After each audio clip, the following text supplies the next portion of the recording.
آئیے دیکھتے ہیں ناول کی قسط نمبر 4۔ شام ہونے سے پہلے ہی وہ سمینا بیگم کے کمرے کے دروازے کے سامنے کھڑی تھی۔ ڈرتے ڈرتے اس نے دستک دی۔ دستک کے انداز سے سمینا بیگم کو اندازہ ہو گیا کہ دروازے پہ رانیہ ہی ہے۔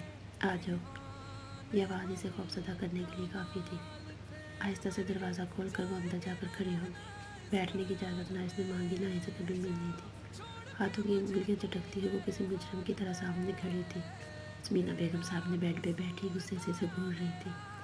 میں نے ایک بات سنی تھی کہ بیٹی اپنی ماں کا پرتو ہوتی ہے۔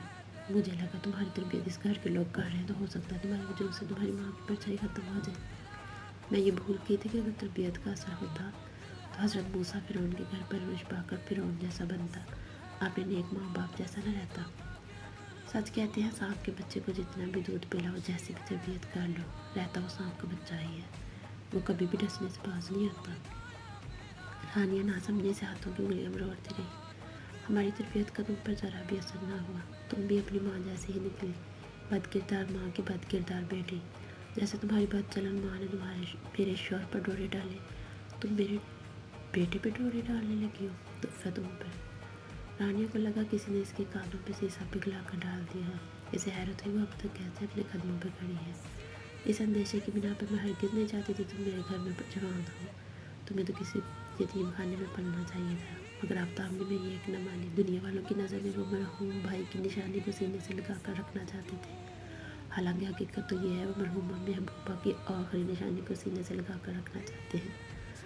آنسو رانیہ کی آنکھوں سے بہہ رہے تھے۔ آج اسے سمینا بیگم کی نفرت کا اثر معلوم ہوا۔ اس سے پہلے تک وہ سمینا بیگم کی نفرت کی گتھیاں سلجھاتے بچپن سے جوانی میں قدم رکھ چکی تھی۔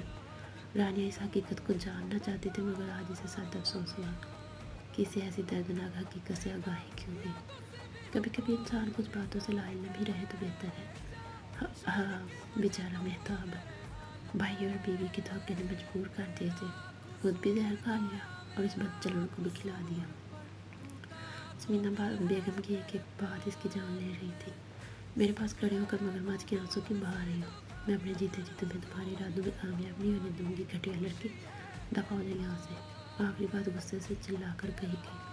وہ مرتے قدموں سے خود کو گھسیٹتے اپنے کمرے میں آ گئے۔ بیڈ پر ایسی گیر مسلسل روتی رہی۔